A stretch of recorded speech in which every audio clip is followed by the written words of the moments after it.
In this module, we will learn how to freeze rows and columns. It is possible to keep your rows and columns visible while scrolling through your spreadsheet or while moving horizontally in your spreadsheet. First, let us freeze rows. Let's say this sheet has a lot of rows. I want to keep the top 3 stay visible when I scroll down. So, I will freeze the first 3 rows.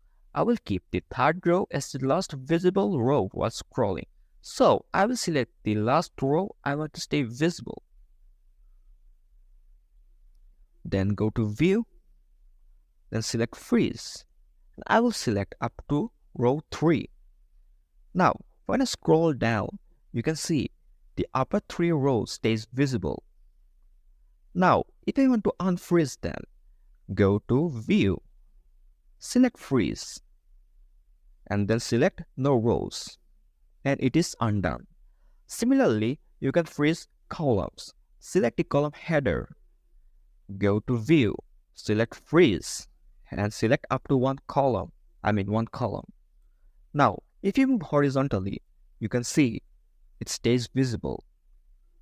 Now, if you want to unfreeze them, or if you want to unfreeze the row, go to View, select Freeze, and then select No Column.